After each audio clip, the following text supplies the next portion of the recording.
Hey guys, it's Divyansh, welcome back to another episode of football daily. और आज के episode में हमारी पहली अपडेट है ना यार, वो काफ़ी ज़्यादा बड़ी ब्लॉकबस्टर अपडेट है। और डेफिनेटली ना, ये देखो, मेरे को पता है कि तुम्हारे सबके ओपिनियंस मेरे लिए बहुत ज़्यादा मैटर करते हैं, लेकिन यहाँ पे दो कम्युनिटीज़ के मेरे को सबसे ज़्यादा इंटरेस्टिंग ओपिनियंस लगने वाले हैं, और वो है यहाँ पे रियल मैड्रिड फैंस और चेल्सी फैंस।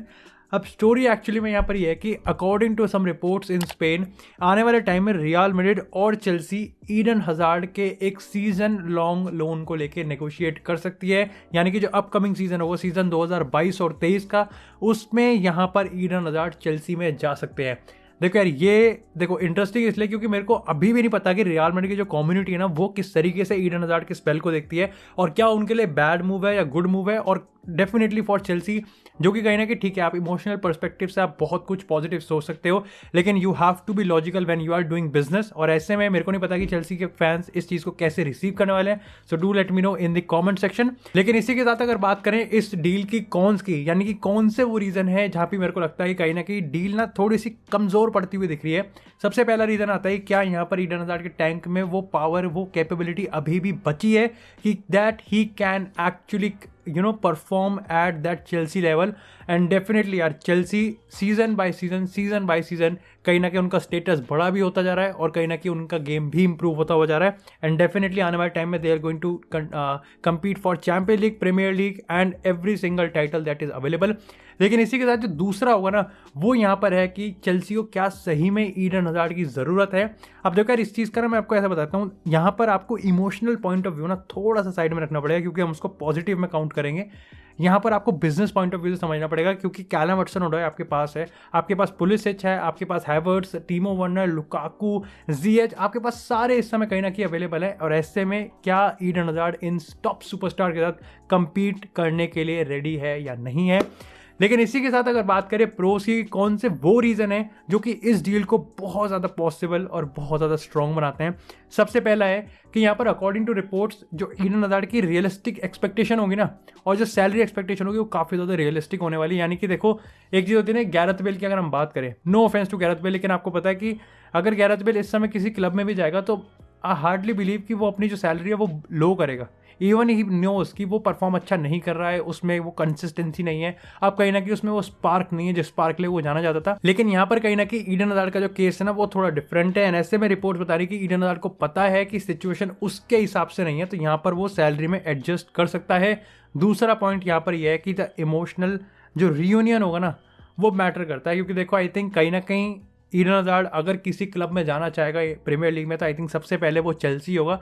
और ये चीज बहुत, जो बड़े बड़े सुपरस्टार होते हैं ना यार, कहीं ना कहीं अपने ओल्ड क्लब में जाना सबसे ज्यादा प्रेफर करते हैं। लेकिन इसी के साथ अगर इस डील की कुछ की पॉइंट्स की अगर हम बात करें ना, तो वो यहाँ पर होने वाली है कि सबसे पहले तो ये जो लोन होगा ना, ये सिर्फ ड्राई लोन होगा, यानी कि यहाँ पर कोई बाय ऑप्शन इंक्लूड नहीं होगा। वापस से 2023 में ईडन हजार्ड रियल मैड्रिड में ही आएंगे। इसी के साथ यहाँ पर जो सबसे बड़ा रीजन बताया जा रहा है ना कि क्यों यार ये डील हो सकती है, वो है ईडन हजार्ड और कार्लो एंसेलोटी का जो रिलेशनशिप है। अब देखो, सबको पता है कि एंसेलोटी ने पब्लिक में आके उसको कई बार कहा है कि ईडन हजार्ड उसके प्लान्स का बहुत बड़ा पार्ट है। लेकिन देखो, ये तो पता है कि कार्लो एंसेलोटी रोटेट नहीं करता, प्लस यहाँ पर ऐसे बहुत अपॉर्चुनिटीज़ हैं जहाँ पे ईडन हजार्ड परफॉर्म कर सकता था, लेकिन उसने उसको वो अपॉर्चुनिटीज़ नहीं दी हैं। और मेरे को लगता है कि यार देखो, यहाँ पे हमने चेल्सी की बात कर रहे हैं, लेकिन मेरे को लगता है कि अगर चेल्सी भी रेस में नहीं आएगी ना, और वो लीड नहीं करेगी, तो भी मेरे को लगता है कि ईडन हजार्ड का जो स्पेल है वो रियल मैड्रिड में इस समर खत्म होता हुआ दिखेगा।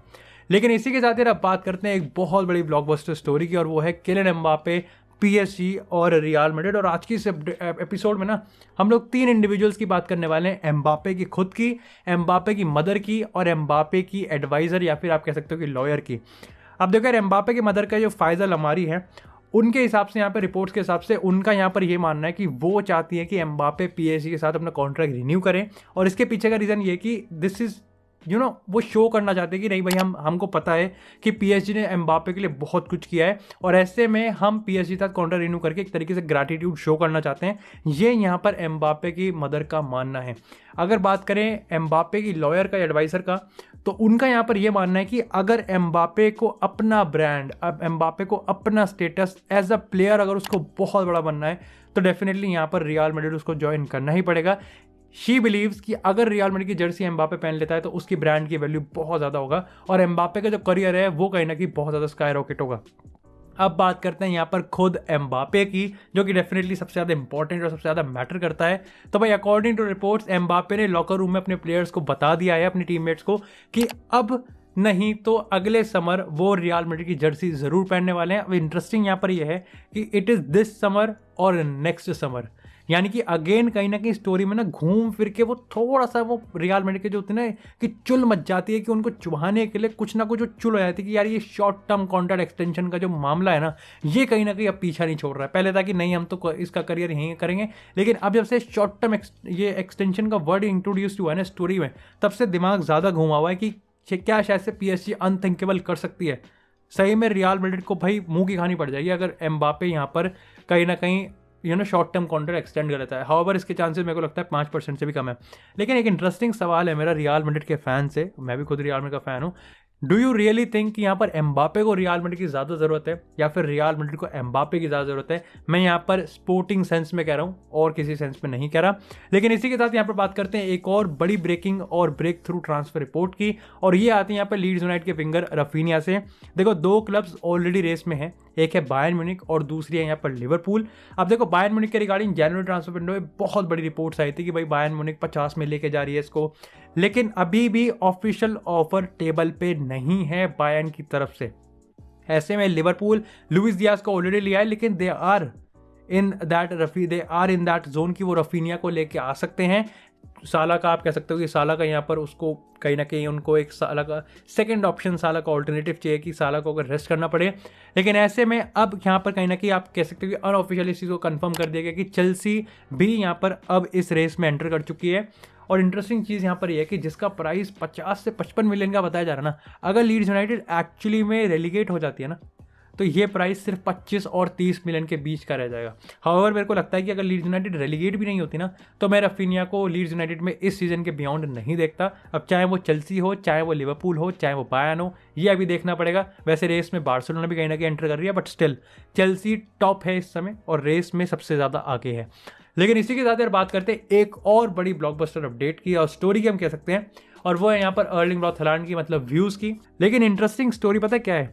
इंटरेस्टिंग स्टोरी यहाँ पर यह है कि आपको याद होगा जब मैंने मैनचेस्टर सिटी के रिगार्डिंग स्टोरी डेवलप करी थी ना अपने चैनल पे, तो मैंने एक एपिसोड में इस चीज़ का जिक्र भी किया था कि मैन सिटी ने यहाँ पर जब 500 मिलियन का वो 300-400 मिलियन का जब वो पैकेज तैयार कर रहे थे हालांड के लिए, तो वहाँ पर एक आवाज़ थी उस बोर्ड में, एक डिसीजन था कि भाई जिस प्लेयर के लिए हम 300-400 मिलियन खर्च कर रहे हैं, भाई वहाँ पे इंजरी का क्या सीन है, उसके इंजरी रिकॉर्ड आपको मैंने बताया भी था एक एपिसोड में कि सिटी ने डॉर्टमुंड से ऑफिशियल रिकॉर्ड्स मांगे, medical records Erling Braut Haaland के लिए, and same request Real Madrid ने भी यहाँ पर डाल दी है। Now according to reports Real Madrid भी बहुत ज़्यादा कंसर्न है कि जिस प्लेयर की हम इतनी हाइप कर रहे हैं, जिस प्लेयर की हम बात कर रहे हैं, कहीं ना कहीं वो इतना फ्रिक्वेंटली इंजर्ड क्यों रहता है, उसकी इंजरी के पीछे क्या रीज़न है। एंड आपको पता है कि अगर बार्सिलोना की बात करें, अगर रियल मैड्रिड की बात करें, तो वो ऑलरेडी एक हाई फ्लाइंग सुपरस्टार साइनिंग के बाद पिट चुके हैं। चाहे हम उस्मान डेम्बेले की बात करें और चाहे हम यहाँ पर ईडन हज़ार्ड की बात करें, दोनों कहीं ना कहीं कॉम्प्रोमाइज़ अब नहीं कर सकते फर्दर। लेकिन इसी के साथ अगर बात करें अब थोड़ी सी मैनचेस्टर यूनाइटेड की, तो देखो कल के एपिसोड में मैंने आपको डेविड ऑर्नस्टीन की रिपोर्ट को यहाँ पर ब्रेक डाउन किया था कि यहाँ पर कहीं ना कहीं आने वाले हफ्ते में यहाँ पर यूनाइटेड अपने नए मैनेजर्स की लिस्ट को तैयार करेगी, और आज की उसमें हमको कहीं ना कहीं अनऑफिशियली नई रिपोर्ट जो शॉर्ट लिस्ट है वो यहाँ पर हमको कहीं ना कहीं लीक्ड होती हुई दिख रही है। यहाँ पर 7 से 8 नाम है। मैंने आपको कल के एपिसोड में भी कहा था कि सिर्फ 2 ही मैनेजर्स की हम बात कर रहे हैं, लेकिन एक्चुअली में हम रूल आउट नहीं कर सकते कि दूसरे किसी मैनेजर का चांस नहीं है। 7 से 8 नाम यहाँ पर हैं इस पूरे लिस्ट में। आपको मैं की पॉइंट बता देता हूँ। की पॉइंट्स यहाँ पर 3 है। ये सबको पता है कि पोचेटिनो और एरिक टेन हैग यहाँ पर फेवरेट बने हुए हैं, लेकिन दूसरा पॉइंट यहाँ पर यह है कि ब्रेंडन रॉजर्स की जो ही इज़ एन ऑप्शन। अगर लेस्टर यहाँ पर अच्छा परफॉर्म करती ना, तो आप इसको तीसरे नंबर पे, मे भी दूसरे नंबर पे भी देख सकते थे रैंक में, लेकिन अब कहीं ना कहीं ये यहाँ पर 5वें 6ठे पे भी आ चुका है। इसी के साथ यहाँ पे जो नहीं है वो यहाँ पे इंक्लूजन है कि यहाँ पर लुइस एनरिके यहाँ पर मेंशन है, यानी कि यूनाइटेड ट्राई तो करने वाली है लुइस एनरिके को। और मैंने आपको बताया था कि लुइस एनरिके को पता है उस तरीके से ट्राई करेगी कि एक बार छेड़ के देख लेते हैं कि क्या ये हिलता है अपनी स्पेन नेशनल टीम की जॉब से या नहीं। मतलब ऐसा ट्राई नहीं करेंगे, बस ऐसे चूटी सी काटेंगे, देख ले। इसी के साथ जो दूसरा नाम नहीं है वो है जिदेन का नाम नहीं है, यानी कि यूनाइटेड अब जिदेन के लिए नहीं जा रही। तो मेरे को लगता है कि जिदेन PSG का रास्ता काफ़ी ज़्यादा क्लियर है, उनके लिए बस एक डायरेक्ट राइवल हो सकता है फ्रांस नेशनल टीम, बट फिर अगेन दीदिया देशचैम्प्स की अपनी स्टोरी हो जाएगी वहाँ पर। और यहाँ पर जो बड़ी चीज़ है ना वो यहाँ पर अब ये हो चुकी है कि अभी के लिए यूनाइटेड राल्फ रांगनिक को बिल्कुल कंसिडर नहीं कर रही परमानेंट मैनेजर के लिए, और ये बड़ा अपडेट है, ये बहुत बड़ा अपडेट है। यानी कि आने वाले टाइम में इस समर हमको एक नया मैनेजर देखने को मिलेगा ही मिलेगा, और शायद से आई थिंक राल्फ रांगनिक कंसल्टेंसी के रोल में ऊपर चले जाएगा। अगेन इसको रूल आउट नहीं कर सकते, लेकिन एज ऑफ दिस पॉइंट इस समय स्टोरी इसी तरीके से डेवलप्ड हो रही है। सो do let me know in the comment section कि आपको क्या लगता है कि यहाँ पर उन 7 से 8 में और कौन से मैनेजर्स के नाम होंगे।